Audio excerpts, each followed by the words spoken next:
It's the end of the day with Ray. Hello, my friends. Well, somebody reached out to me and they said, Ray, what do you think about the shakeup over there at Konica? I said, first of all, I don't think it's a shakeup. You know, leadership, senior leaders in the OEMs come and go. They've been doing that since this industry was born, and they'll continue to do that. That's just the way it is, right? But I got to be honest with you, folks. When I was reading that press release, Konica, it's right on their website, I was getting excited for Konica. You know, first let me say this. I want to congratulate Patrick Bando. He's taken Rick's place. Sam Arago becomes the new Chief Operating Officer. Congratulations, guys. We wish you the best. You know, I'm thinking to myself, there's a whole lot of other senior leaders in these other OEMs that are super excited about Rick leaving Konica. Now, they're probably not publicly going to start, you know, having parties over it, but when they see each other at a meeting or in the hallway, they're definitely going to high-five each other because now they know they got a shot in winning Executive of the Year. You know, Rick Taylor's won that thing 10 times out of the last 13 years. Rick, in all seriousness, congratulations on those wins, and I really do wish you well in your new ventures.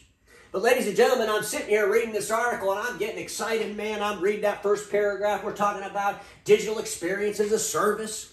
Digital experience as a service. The Internet of Things. Strategies to add continuous value to its clients and dealer partners. We want to help people digitize themselves. We're getting into all these fancy digital processes. Sounds real cool, doesn't it? Sounds like we're bringing the future to the present. I wish I would have stopped reading. Because when I got further down, guess what I ran into? I ran into what all the manufacturers do best, sell print equipment. And kind of diffused the whole first part of that press release. And now I'm just seeing them as a big old copier company again. Because they had to talk about their most consistent color line of the year. BLI, most consistent color for A3 for the years 2021 through 2023. Remember that video? They talked about the A3 product line of the world. Best in the world. Folks, here's the reality. The whole world's moving to A4, so the A3 product line being the best, probably not going to get excited about that. And I assure you, the end users, those people that want to buy technology services, those people that want voice over IP, security service, penetration testing services, cloud backup services, all the things around technology besides print could care less whether or not Konica won the A3 line of the year or the most consistent color copier. Now, I imagine those things are kind of important. Put them on the page that has all the copy machine stuff on it. But in the press release, talking about going to the future, just leave that off. No one's going to notice it's gone. I would have noticed it was gone, and I would have had a fantastic party for you. Ladies and gentlemen, we can't just keep going back to what we know best as we're trying to transition. Nobody cares one bit about a BLI award for the most consistent color copier during a transition. And I have to ask this question. It's not just of Konica. Can a manufacturer who makes print equipment really sell direct into the direct marketplace things that don't have anything to do with print? Can they really do it? I don't think they can. Konica Minolta's had all covered for over 10 years. Have they fully integrated all these technology services and software applications inside that print services customer? Have they? Are those sales processes aligned for the reps to sell IT services, to sell anything besides print? Here's a question I'll ask every single Konica dealer, and be honest. Over these last 4 or 5 weeks, has Konica been in there talking to you about how they're going to help you transition your business into digital processes and they really want to help you sell IT services? Or were they in there trying to get you to buy some hardware from them because it's the end of their year is in March? Come on, folks. What was the emphasis of the conversation? More about hardware or more about the services? I'm not digging Konica. They make equipment. And what they make, they're going to sell. And that's my question. Had all covered for 10 years. We see the same things going on at Ricoh. How's Ricoh doing with Mindshift? Are they knocking it out of the park? If you look at the financials, they're not. And so the question is, can a manufacturer really sell things they don't make? I'm convinced they can't. I really am. That was why I was so adamant about, Xerox and Konica getting together. Let us just market your products. You go back and make them.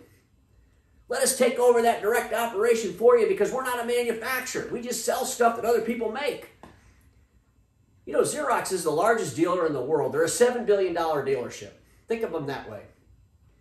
Xerox just announced that they were going to split their company into 3 separate divisions, right? Innovation, software, that Care AR programs they got, folks, that's going way past print.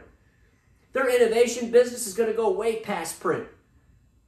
Xerox Financial Services, guess what? They just did a deal with Lexmark. The next thing you'll see them doing is a deal outside of print. They'll start financial business outside of print because they're not held hostage by a manufacturing facility. They sell products other people make. And dealers, I tell you this too, you're not a manufacturer. Your job is to transition your business too. And when manufacturers are putting pressures on you about the hardware, tell them to get out of your office. You'll buy what you need when you need it, and you'll put it in the marketplace. Because you're going to take your company outside of just selling boxes, right? We've all been talking about this for 15 or 20 years. Isn't it about time we actually do it?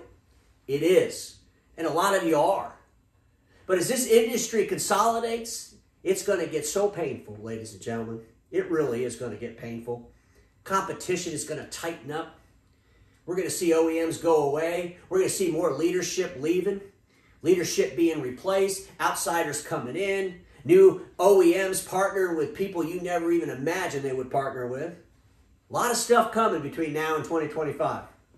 The world we all knew before this COVID, before the biggest decline in our industry's history, before the biggest awareness happened in our industry's history, where end users are starting to really evaluate, what do I really do with this print equipment?